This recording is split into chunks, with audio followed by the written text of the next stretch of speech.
Bab 5811. Antonio adalah kaisar bawah tanah seluruh New York. Jadi ketika dia memanggil para pemimpin geng, tanpa kecuali, mereka semua merespons dengan gembira dan segera. Apalagi kata-kata yang dirangkai Charlie untuk Antonio juga cukup membingungkan. Sesuai permintaan Charlie, dia memberitahu pemimpin geng itu bahwa dia memiliki urusan besar yang sangat penting untuk didiskusikan dengan mereka. Dan meminta mereka untuk membawa salah satu orang kepercayaan mereka ke toko angsa panggang di Chinatown untuk pertemuan rahasia.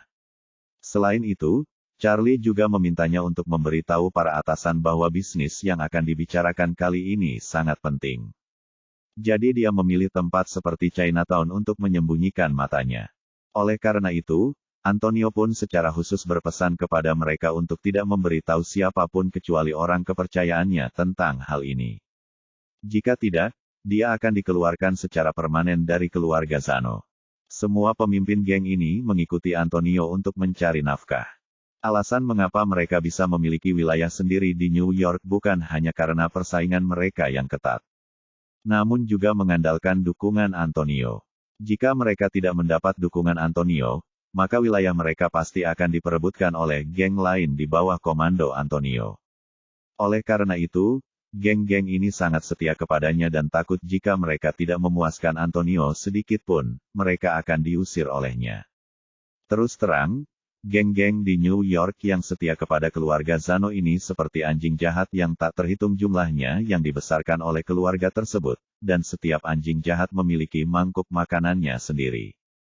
Ukuran mangkuk makanan mungkin berbeda, dan kuantitas serta kualitas makanan di dalamnya mungkin juga berbeda. Namun karena semua orang adalah milik pemilik yang sama, tidak ada anjing yang berani mengingini makanan di mangkuk anjing lain. Tapi begitu seekor anjing di sini ditinggalkan oleh pemiliknya, anjing-anjing lain akan merebut semua makanan yang ada di mangkuk makanan anjing itu secepat mungkin. Dan kemudian merobek-robek anjing itu menjadi beberapa bagian dan memakannya. Yang menarik adalah jika anjing seperti itu jumlahnya sedikit, mereka mungkin tidak dapat mengendalikannya. Tetapi semakin banyak anjing tersebut dipelihara, semakin tinggi pula loyalitas setiap anjing. Segera, bos malaikat pembakaran Daniel, yang pertama kali diberitahu, pergi ke Chinatown bersama orang kepercayaannya, Mike. Dalam perjalanan ke sini, mereka berdua berspekulasi tentang tujuan khusus Antonio membiarkan mereka datang kali ini.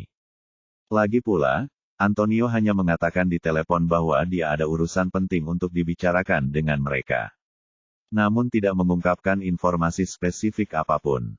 Baik Daniel maupun Mike merasa Antonio tiba-tiba memanggil mereka di Chinatown. Mungkin karena mereka telah membuat kemajuan yang baik di Chinatown akhir-akhir ini. Jadi mereka mendapat perhatian khusus dari Antonio. Bagaimanapun, geng Tiongkok kalah total kali ini. Malaikat pembakaran menaklukkan kota dan wilayah di Chinatown dan seluruh wilayah Chinatown. Dan kemajuannya bahkan melebihi ekspektasi mereka sendiri. Di mata mereka sendiri, ini adalah kemenangan besar bagi mereka. Setelah meraih kemenangan, wajar jika komandan memberi penghargaan berdasarkan kemampuannya.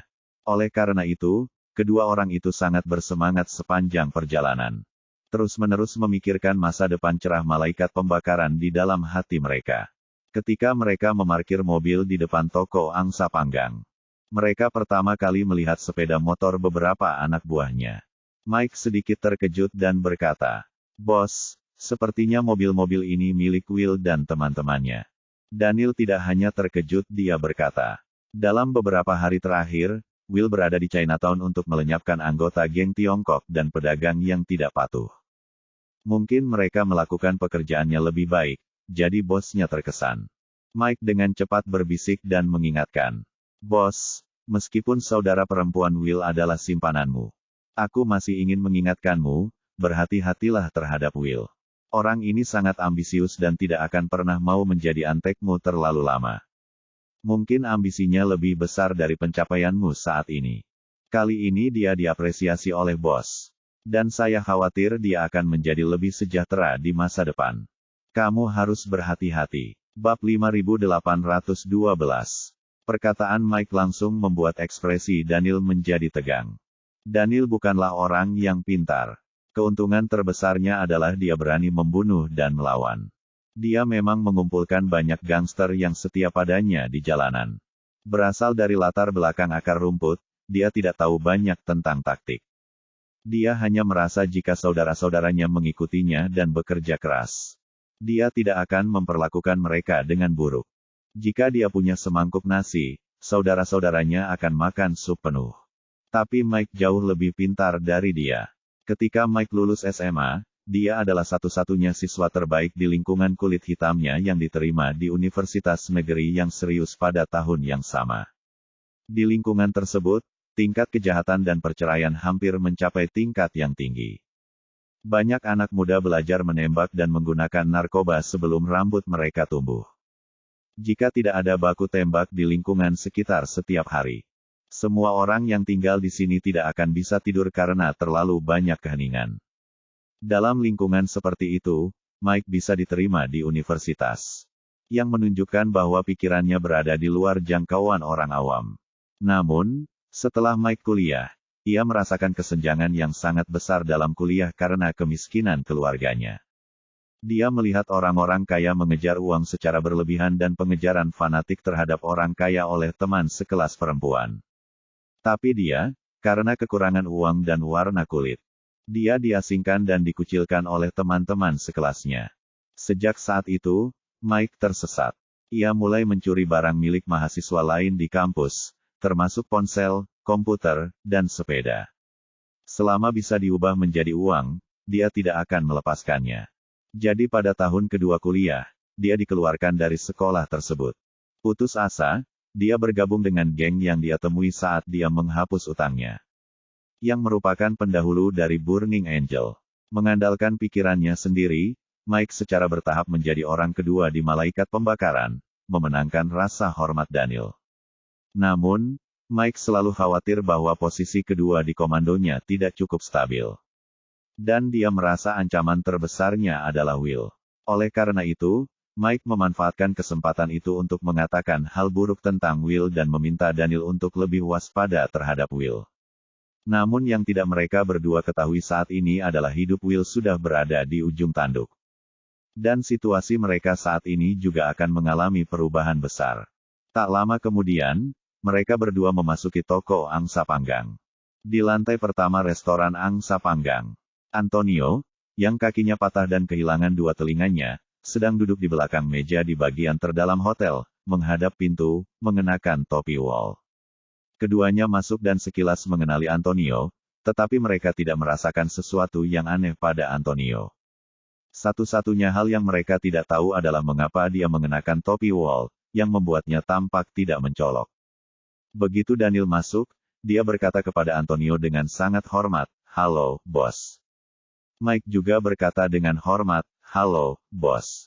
Antonio menatap mereka berdua dengan tatapan rumit dan berkata, "Daniel, saat kita tiba di Suriah di masa depan, jangan salahkan aku." Daniel bingung dan tanpa sadar bertanya, "Bos, apa maksudmu? Siapa yang akan pergi ke Suriah? Apakah kita akan pergi ke Suriah?" Antonio menghela nafas dalam-dalam. Charlie telah menyuruhnya untuk menceritakan rencananya secara jujur kepada mereka.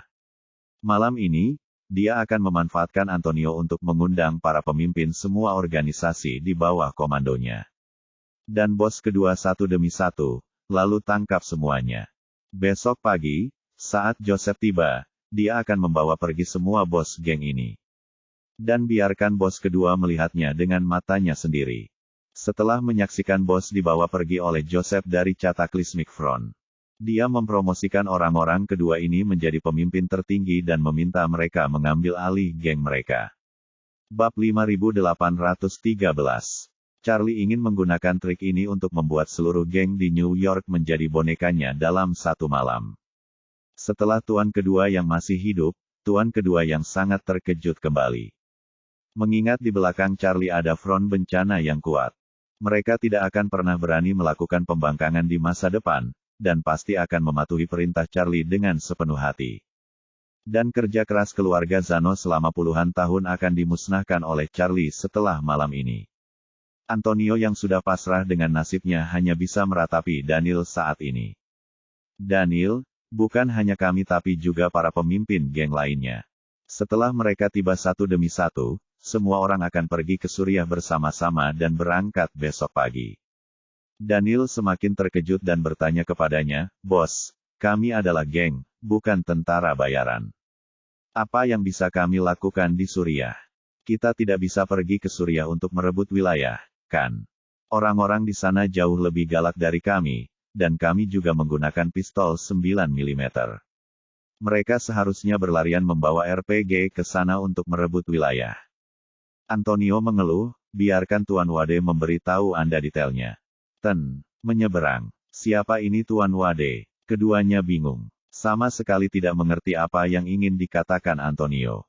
Saat ini, seorang pria berwajah Asia Timur keluar dari dapur. Dia memandang mereka berdua dan berkata dengan tenang, "Mulai besok, semua bos geng di bawah keluarga Zano, termasuk kalian para malaikat pembakaran, akan dikirim ke Suriah. Posisi bos secara otomatis akan diambil alih oleh orang kedua di komando geng. Pada saat yang sama, bos baru akan menyerahkan 75% keuntungan geng tersebut kepada geng Tiongkok setiap bulan. Jika ada yang berani membangkang, dia juga akan dikirim ke Suriah sampai bos yang taat disaring." Itu saja. Mereka berdua sepertinya pernah mendengar lelucon besar, terutama Daniel yang bahkan lebih menghina. Menurutnya, geng Tiongkok telah dikalahkan olehnya dan akan segera diusir sepenuhnya dari Chinatown.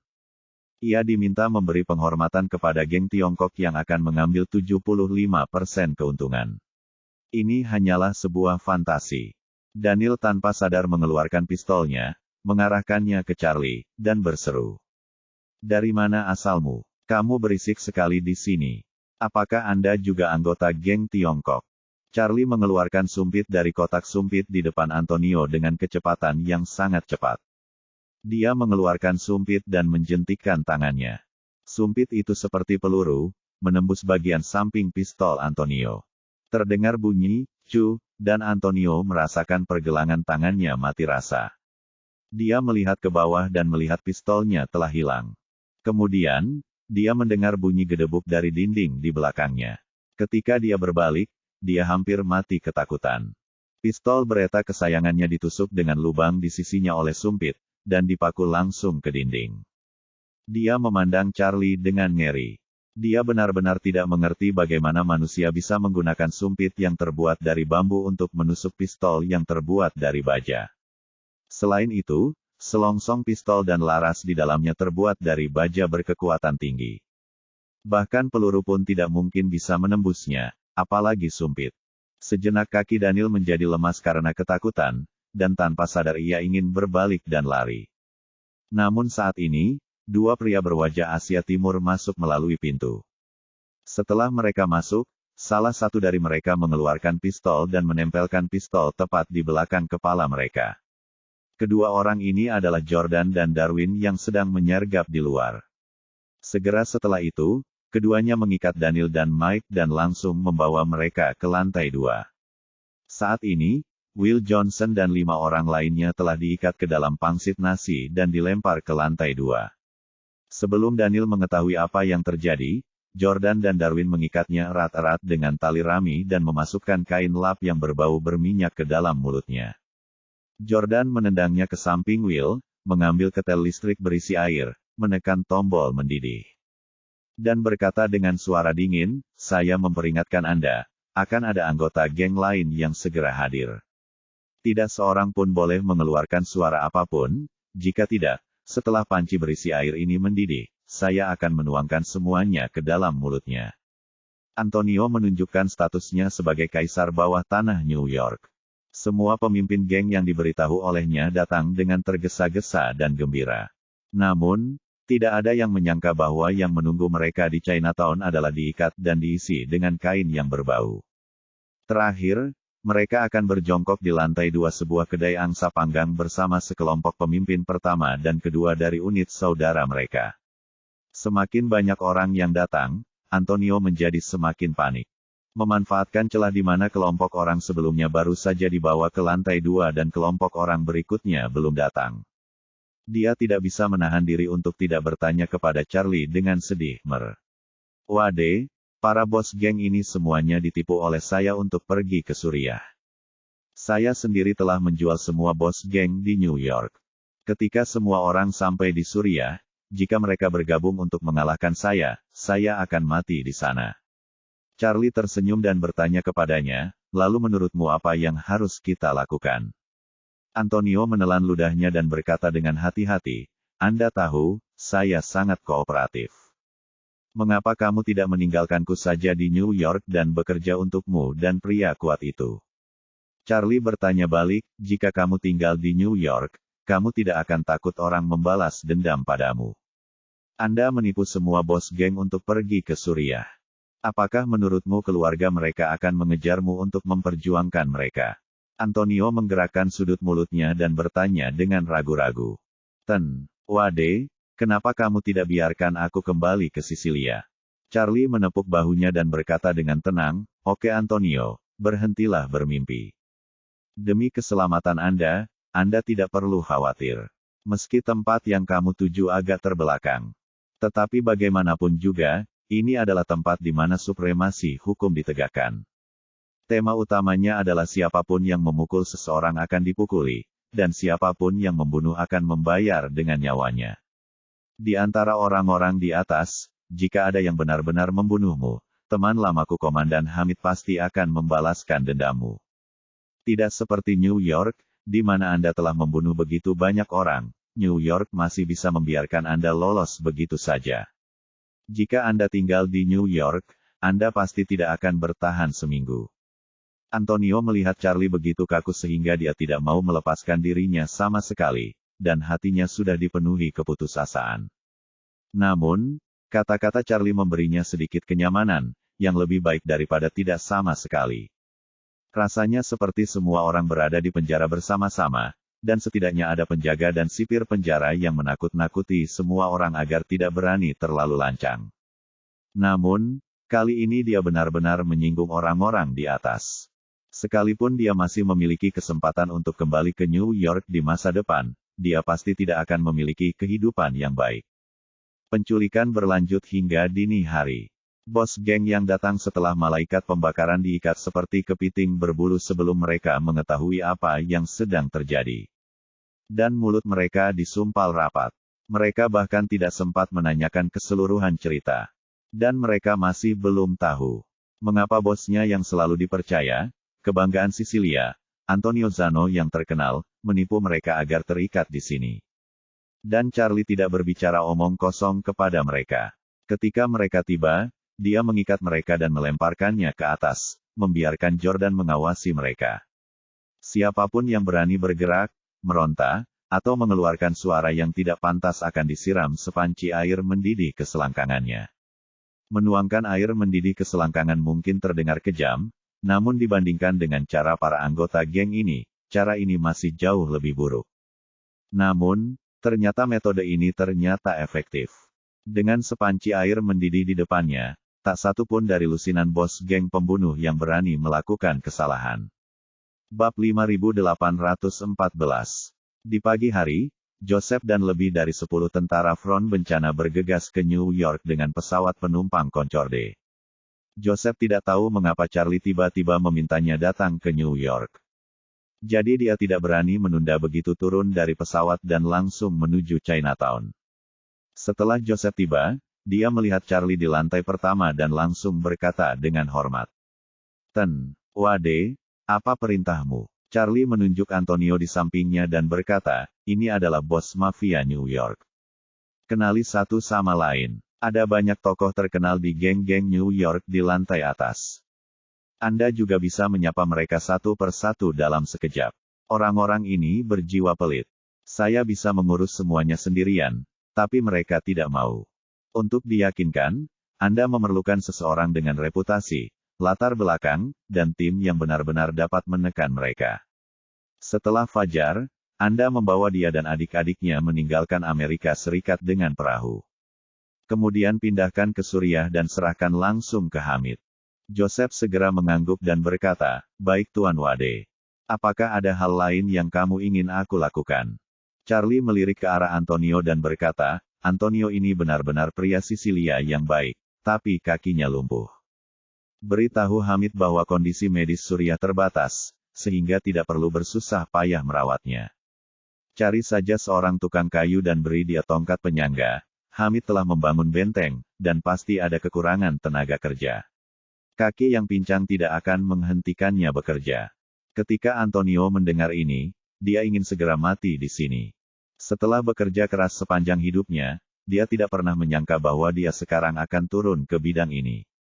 Kali ini, Charlie meminta Jordan naik ke atas lagi dan menurunkan Aman Ramovic.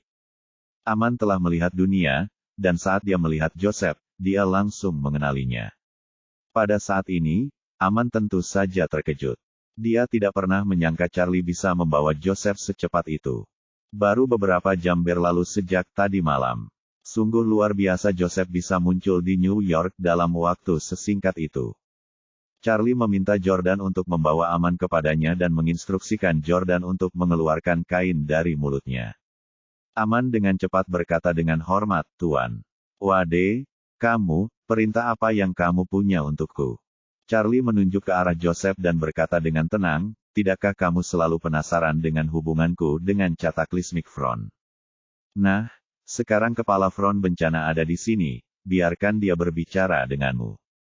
Ekspresi Joseph tegas. Dia takut Aman mengatakan sesuatu yang berbahaya, jadi dia segera berkata, Wade, semua orang dari atas hingga bawah Cataclysmic Front siap membantu Anda. Jika orang ini melontarkan komentar kasar dan memfitnah keluarga Wade, mohon perintahkan bawahan Anda untuk memberinya kenangan panjang." Aman sangat ketakutan hingga dia kehilangan akal sehatnya. Sepertinya tebakannya memang benar. Bukan keluarga Wade yang ditaklukkan oleh Cataclysmic Front, tapi Charlie yang menaklukkan Cataclysmic Front. Adapun Yusuf, hatinya juga ketakutan. Kembali ke Gunung Waderes, dia begitu sombong hingga ingin menghancurkan orang tua Charlie menjadi abu.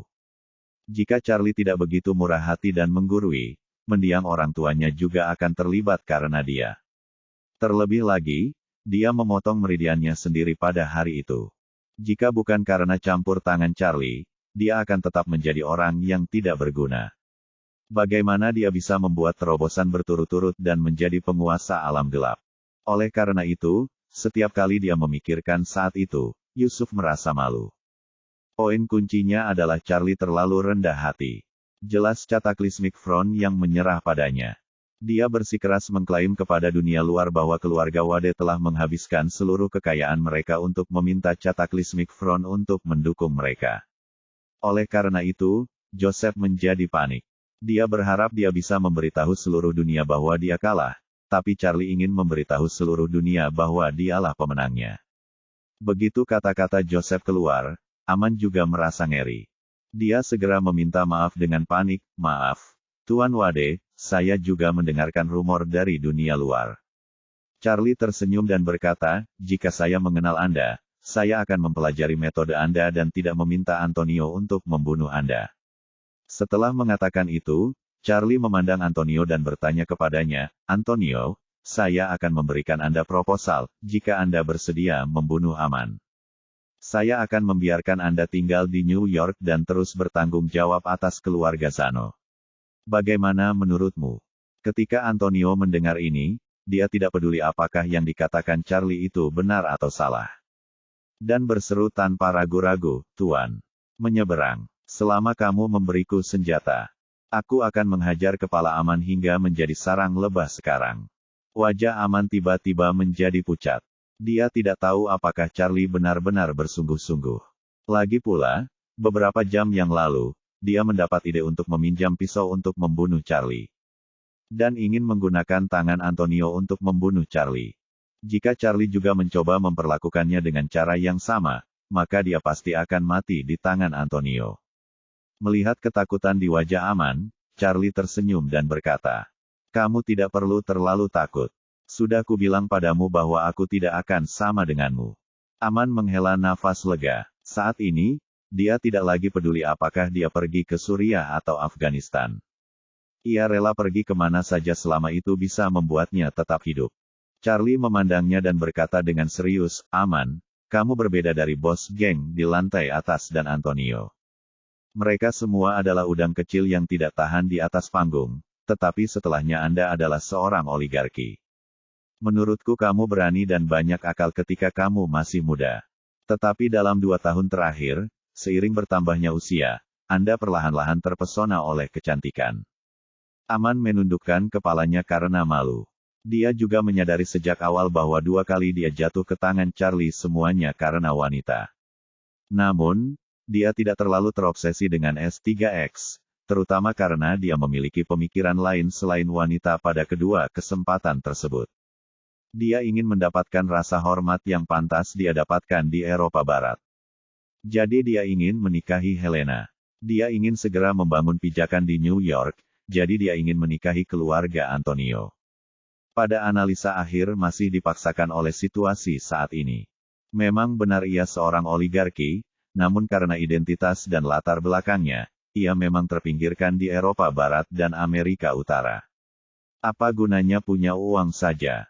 Meski bisa tinggal di rumah terbaik di Inggris, bahkan seorang anak Inggris berusia 3 tahun pun berani menghinanya di depan kamera TV dan menyuruhnya keluar dari Inggris. Tepat ketika dia merasa dekaden dengan hidupnya, Charlie berkata lagi, "Aman, baik Eropa Timur maupun Eropa Barat tidak cocok untukmu. Dan Eropa dan Amerika juga tidak cocok untuk Anda. Tetapi Anda dapat menemukan perkembangan selanjutnya dalam hidup Anda di Syria Direction. Saya akan membiarkan Hamid fokus pada Anda ketika saatnya tiba. Jika Anda bisa mendapatkan apresiasinya, Anda mungkin bisa menemukan tujuan baru dalam hidup di Suriah." Dalam pandangan Charlie, Hamid memiliki latar belakang akar rumput, begitu pula Anda. Hamid mengandalkan laras senjata untuk membuat dirinya terkenal.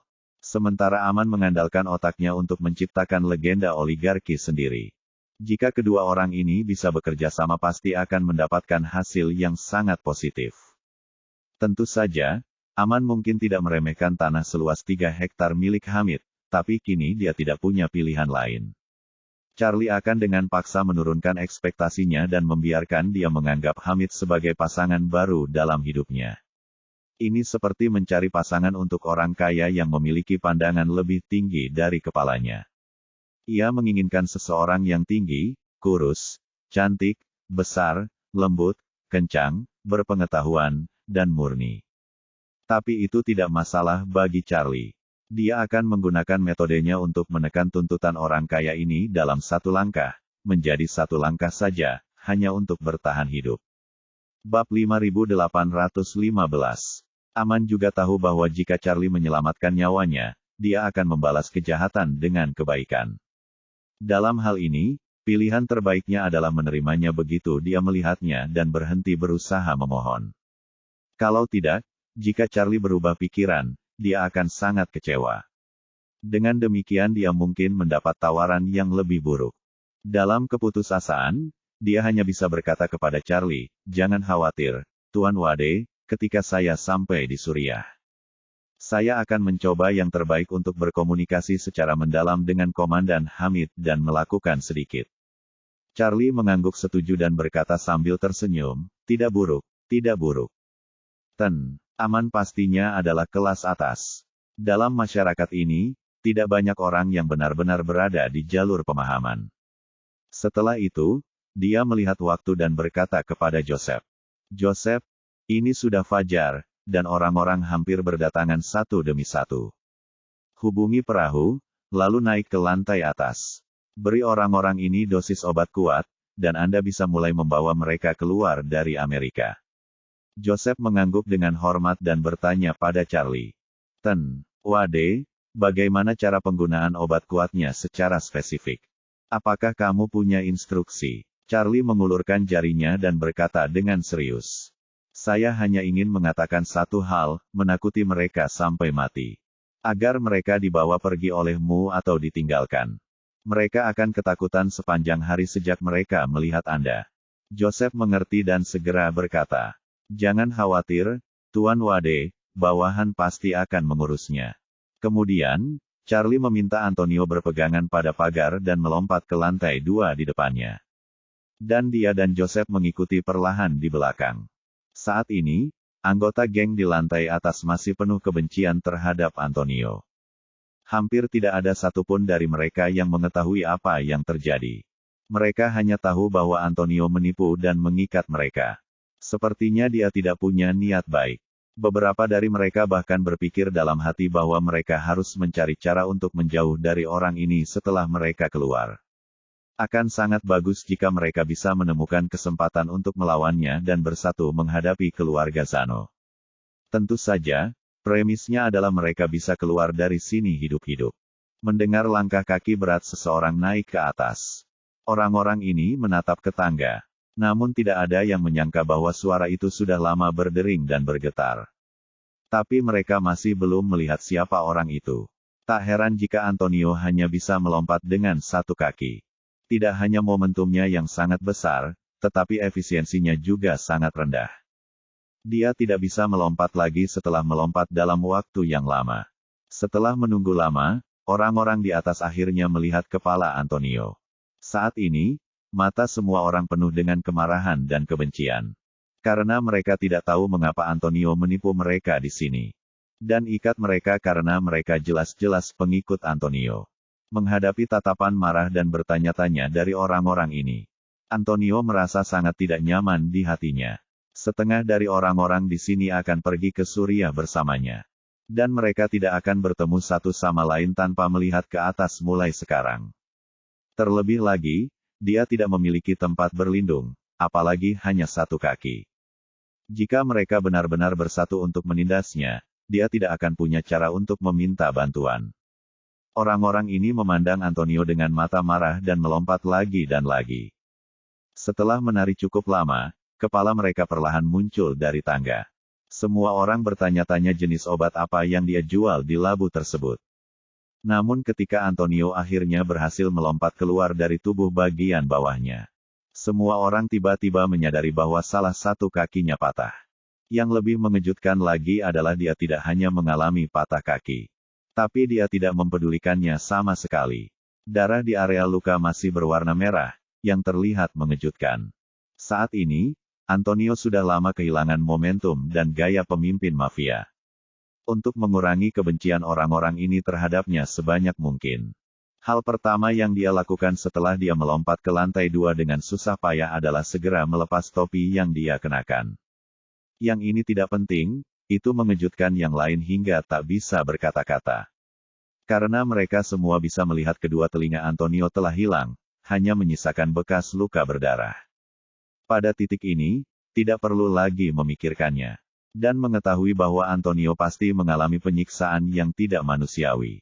Jadi semua orang mengerti di dalam hati bahwa sebenarnya ada orang lain yang menipu mereka untuk datang ke sini dan mengikat mereka hari ini. Saat ini, Charlie dan Joseph menaiki tangga satu demi satu. Orang-orang ini pernah melihat Charlie di lantai pertama sebelumnya. Tapi tidak ada yang tahu apa yang dilakukan Charlie. Setelah Charlie berjalan dan melihat sekeliling semua orang, hal pertama yang dia katakan adalah, saya mengundang semua orang di sini hari ini untuk mengobrol. Mari kita bicara tentang pembagian kekuasaan geng dan distribusi keuntungan di New York di masa depan. Karena ada begitu banyak orang di sini, saya tidak akan memberikan kesempatan kepada semua orang untuk mengutarakan pendapatnya satu persatu. Ayo langsung ke pokok persoalan. Mulai hari ini, semua geng Anda harus melapor ke geng Tiongkok. Selain itu, 75% dari seluruh pendapatan bersih Anda harus diserahkan ke geng Tiongkok setiap minggu.